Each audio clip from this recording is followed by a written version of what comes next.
కొమ్ము శిరీష గారి ఏవి ప్లే చేయాల్సిందిగా కోరుతున్నాము.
ఫ్రెండ్స్ అందరూ ఇలా ఉన్నారు, ఇలా కోచింగ్ కి వెళ్తున్నారు, నేను వెళ్ళాలి, నేను స్టడీ హాల్కి పోయి చదువుకోవాలి అని చాలా ఇబ్బందిగా ఉండేది.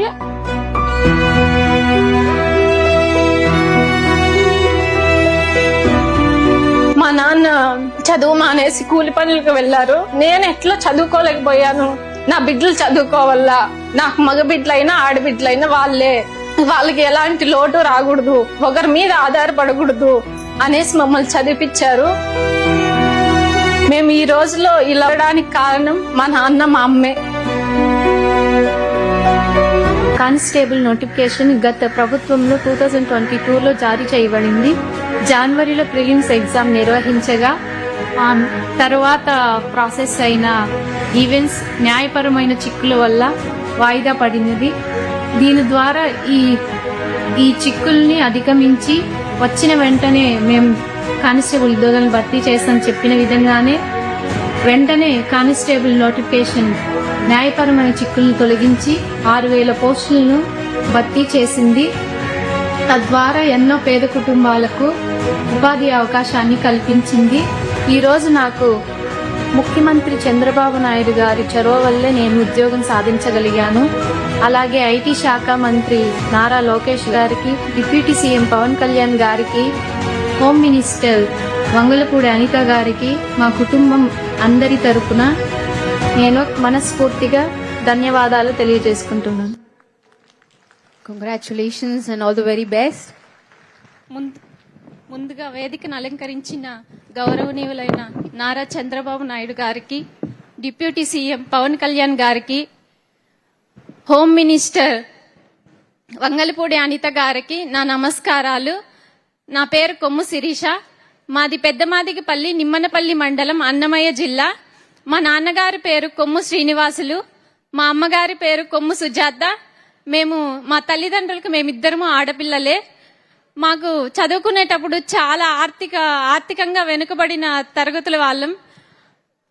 చదివించడానికి మా అమ్మ నాన్నకి స్తోమత ఉండేది కాదు. మా నాన్న కౌలు రైతు, వ్యవసాయం చేసుకుంటూ పశువులు మేపుకుంటూ పాలు పోసుకొని మా ఇద్దరిని చదివిపించారు. మమ్మల్ని చదివిపించేటప్పుడు చుట్టుపక్కల అందరూ, ఎందుకురా నువ్వు ఆడపిల్లల్ని చదివిపిస్తున్నావు, ఎన్ని రోజులైనా నువ్వు ఒకరి చేతిలో పెట్టాల్సిందే కదా, ఆ డబ్బులు ఏదో మీరు వెనక్కేసుకోండి, మీ వృద్ధాప్యంలో మీకు కొంచెం సహాయంగా ఉంటుంది అనేవాళ్ళు. కానీ అవేం పట్టించుకోకన్నా మా అమ్మ నాన్న కష్టపడి మమ్మల్ని చదివిపించారు. నేను మా చెల్లెలు చిన్నప్పటి నుంచి ప్రభుత్వ స్కూల్లోనే చదివాము. ప్రభుత్వం ఇచ్చే స్కాలర్షిప్లతోనే చదువుకున్నాము. చదువుకునేటప్పుడు చెప్పలేకపోయేవాళ్ళం అమ్మ నాన్నలకి, నాన్న మా ఫ్రెండ్స్ ఇలా ఉన్నారు, ఇలా కోచింగ్కి వెళ్తున్నారు, మేము వెళ్ళాలి, స్టడీ హాల్కి వెళ్ళి చదువుకోవాలి అని చెప్పలేకపోయాం. ఎందుకంటే మాకు ఆర్థిక పరిస్థితులు మాకు తెలుసు కాబట్టి, డబ్బు లేదు, మా నాన్న వాళ్ళు చదివిలేరు అనేసి నేను ఆగిపోయే వాళ్ళము. ఇప్పుడు ప్రభుత్వం ఇచ్చే స్కాలర్షిప్ల వల్ల మేము చదువుకోగలిగాము.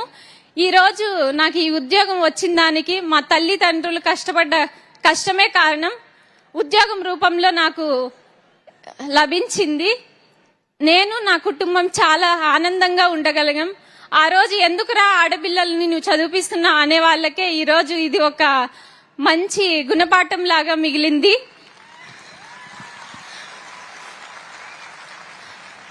అన్నిటికీ సమాధానం మా నాన్న ఒకటే చెప్పాడు, ఆడబిడ్డలైనా మగబిడ్డలైనా నాకు వాళ్ళే. నేను పెద్దమ్మాయిని, ఇంకో అమ్మాయి చిన్నమ్మాయి. నా పెద్ద బిడ్డ మగరాయిలాగా ఉంటుంది అని చదివించాడు నన్ను. మా చెల్లి అన్ని స్కాలర్షిప్లతోనే చదువుకొని ఐఐటి విజయవాడలో చేసింది. ఇప్పుడు ఎన్ఐటి బీహార్ పాట్నాలో చదువుతుంది సివిల్ ఇంజనీర్ గా. ఇన్ని కష్టాలని అధిగమించి వచ్చిన దానికి మా అమ్మ మా నాన్న కారణము. నేను ఉద్యోగం సాధించడానికి కూడా మా అమ్మ మా నాన్నే కారణము. ఇప్పుడు మాకు ఈ నియామక పత్రాలు అందజేస్తున్నందుకు గాను సీఎం సార్ గారికి ఆస్పిరెంట్స్ అందరి తరపున ధన్యవాదాలు తెలియజేసుకుంటున్నాను. Thank you sir.